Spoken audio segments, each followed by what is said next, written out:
అని ప్రజలకు కానీ ఏం చేశారు మంచి అని చెప్పి చూస్తే మంచి అనేది ఎక్కడా కనిపించదు, అంతా మోసమే కనిపిస్తుంది.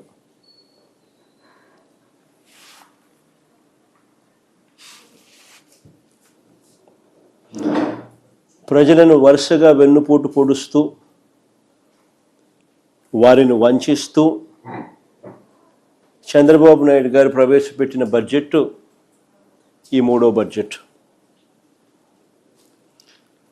వరుసగా మూడో బడ్జెట్లోనూ చంద్రబాబు నాయుడు గారు తాను ఇస్తానన్న సూపర్ 6, సూపర్ 7, ఈ మేనిఫెస్టోల హామీలు పూర్తిగా గాలికి ఎగిరిపోయాయి. ఇతర హామీలు, ఇతర వాగ్దానాలను పూర్తిగా విస్మరించిన పరిస్థితులు. అన్ని వర్గాల ప్రజలను మరోసారి మోసం చేస్తూ పెట్టిన బడ్జెట్ ఇది.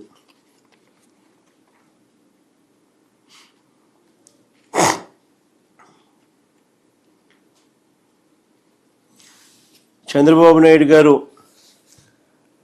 సూపర్ 6, సూపర్ 7 విషయంలో తాను ప్రజలను మోసం చేయడానికి అన్ని రకాలుగా ముందుగానే నిర్ణయించుకున్నారు కాబట్టి అబద్ధాలను కూడా రక్తి కట్టించారు. సూపర్ 6, సూపర్ 7 హామీలను తాను నెరవేర్చకపోయినా అబద్ధాలు పదే పదే అవే అబద్ధాలు చెబుతూ సూపర్ 6, సూపర్ 7 అట్టర్ ఫ్లాప్ అయినా కూడా తాను చేయలేక సూపర్ హిట్ అంటూ నిస్సిగ్గుగా మోసం చేస్తూ గోబల్స్ ప్రచారానికి దిగారు. నిజానికి ఒక మోసానికి షర్టు ప్యాంటు వేస్తే అది చంద్రబాబు అవుతాడు. ఒక మోసానికి షర్టు ప్యాంటు వేస్తే అది చంద్రబాబు అవుతుంది. అబద్ధానికి రెక్కలు కడితే అవి చంద్రబాబు మాటలు అవుతాయి. ఈ బడ్జెట్లో కూడా అవే పచ్చి అబద్ధాలు, తప్పుడు లెక్కలు, లేని గొప్పలు, చంద్రబాబు భజన ఈ బడ్జెట్లో ఇవే కనిపిస్తాయి.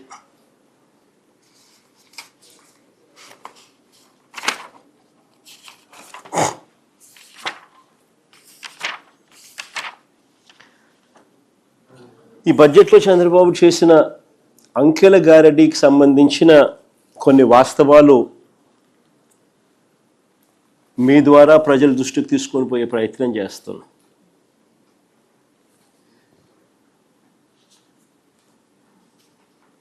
రాష్ట్ర ప్రగతి గురించి,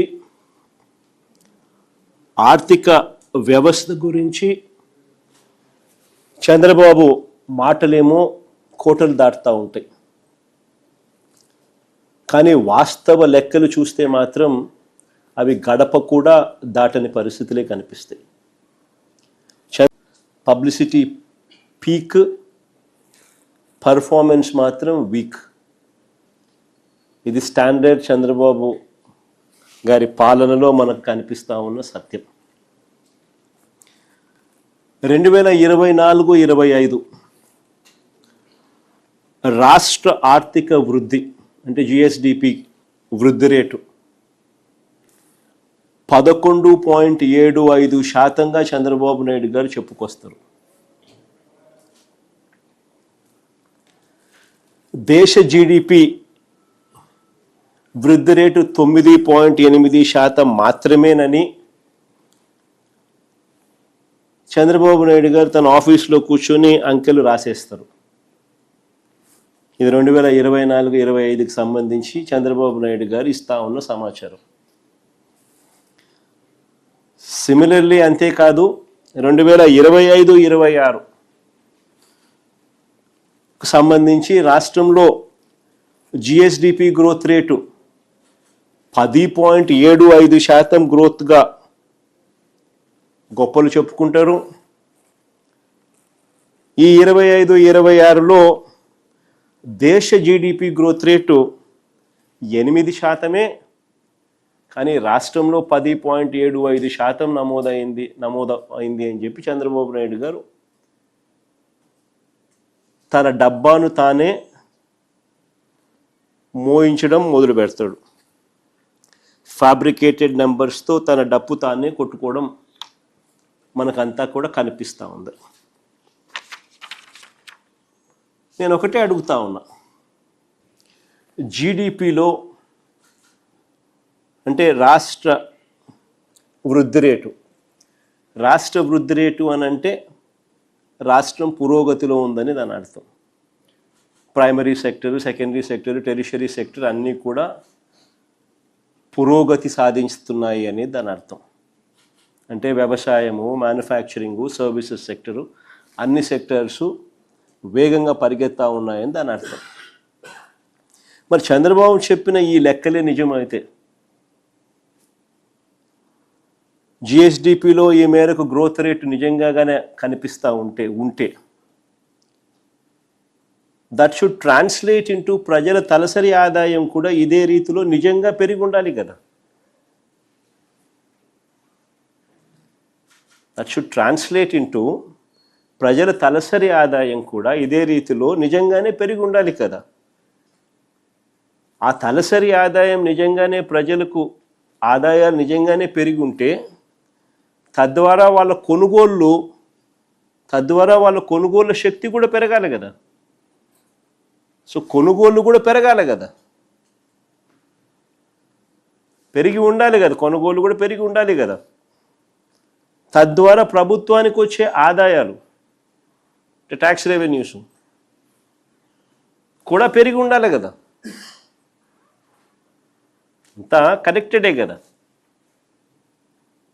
రాష్ట్రం పురోగతిలో ఉంది, జిఎస్డిపి గ్రోత్ రేటు, వృద్ధి రేటు విపరీతంగా ఉంది అని అంటే ప్రజల చేతుల్లో డబ్బులు దండిగా ఉండాలి.